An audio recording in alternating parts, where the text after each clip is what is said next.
What's good, YouTube? Hitman X. Make sure I hit that like, hit that sub. Show your boy some love. So, I was going to do this in alphabetical order, or at least the order that I was going in. But I've been wanting to do this team for a minute, really, since I've been really looking at these salaries. And I'm hearing a lot of news out of New York. They say they want to take a bad contract, and I can see why. Seeing how they're just about at the cap. So they can afford to do that, and it's not like they're going to be competitive moving forward anyway. You know, they are bums. Like, regardless if I like your team or not, I got to be honest. You know, it's Hitman X. You know, I got to be honest. Y'all are bums, so don't be in your feelings, Knicks fans, when I say y'all are bums. It's just, hey, it's something like intervention. You know those drug addicts who addicted to crack, and they try to get off, so they go to rehab. The first step is to admit that you're an addict. It's the same logic with the Knicks. You have to admit that y'all suck, period, point blank, and stop supporting them, and they'll build a team around that team. But here's my thing. I just want to go ahead and get my breakdown of the salary. I'm not gonna talk too much. R.J. Barrett, we already know he's the cornerstone of the team. In my opinion, he can go though. He's not untouchable. Because like I said, his team is at the bottom of the bottom. They got to make moves. They got to make big splashes to be New York basketball again. Julius Randle, he has 3 more years on his contract. I can see him as a trade piece as well. Bobby Portis, he has a team option next year. So they can do. I can see them picking up that option and trading him. That'd be a viable option. Harkless is off the books. Taj Gibson is on the team option. Elfrid Payton is on the books. He is a solid point guard. I like him. He could be a good backup though. Wayne Ellington is on the team option. I don't really see them re-signing him. Frank Ntilikina, he's a decent 3-and-D player. He's not really a 3 player, but he's a great defender though. He's a great defender. I gotta give him his props on that. I would keep him.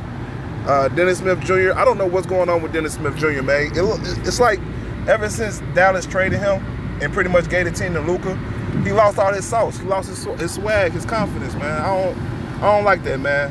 That's one of the biggest reasons why I don't like Luka, because they pretty much gave the team to Luka without even trying to see how him and Dennis Smith Jr. would work, man. He messed his career up. I don't really appreciate that, because I like Dennis Smith Jr., but I don't see the New York Knicks keeping him. You got to move him. Kevin Knox, he had a down season, but still a young kid, man. He just like Dennis Smith Jr. though. I feel like they lost a little bit of their confidence. They weren't playing with the same edge as the year prior, so you could give them another chance, but I can see them being a trade bait. Reggie Bullock, he's still on the roster. Dotson's off the books. I'll try to re-sign him. I like him. He's solid. He's decent. And of course, Mitchell Robinson. He's not going anywhere. Theo Pinson. He's decent. And the rest of the guys are G Leaguers. So my thing is, everybody is on a team option. You don't have any player option contracts. That's the biggest thing. So they have control over pretty much what they want to do going forward.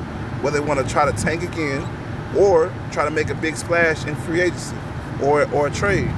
The thing is, it's not that many free agents out there. I mean, you could go with the Carmelo Anthony and CP3 logic, but first of all, you'll have to want Carmelo Anthony to come there. Second of all, what are you giving up for CP3? Here's my thing, right? You have 3 point guards on your team. You're getting CP3, so you're going to give up all 3 of those point guards for CP3. Then the Thunder would want to have to take Dennis Smith Jr., Elfrid Payton, or Frank Ntilikina, on top of Shai Gilgeous-Alexander. What's the other point guard name? Dennis Schroeder. So you talking about all those guards. I don't see the OKC Thunder having the need to go trade with the New York Knicks because they don't have anything other than guards. Now you can say Julius Randle, Bobby Portis, but you will have to throw in some draft picks, either this draft pick this year or a couple of draft picks in the future. And even then, that's not an enticing enough deal for me to pull the trigger on. So when you're coming into these trade talks and you're thinking about a potential CP3 trade to New York, how is that possible? Answer that question. How is that possible? Make it make sense to me, because I just don't see that happening. Now, if you could go sign somebody like Joe Harris, I feel like you could pick him up for cheap. You'll be making a step in the right direction. You know, try not to go too overboard with it, but sign him to a little small contract. Keep your flexibility. Maybe get rid of Bobby Portis and sign Joe Harris to that same contract. Then when Julius Randle, if you move him, or whenever he comes off the books, what else, look at 2021. You have $44 million in cap, you know? So keep that in mind. Keep 2021 in mind, because that's when the real free agents are going to come to New York. So that's the real objective. There's no need to go crazy spending in this free agent, trying to win now. You can win later.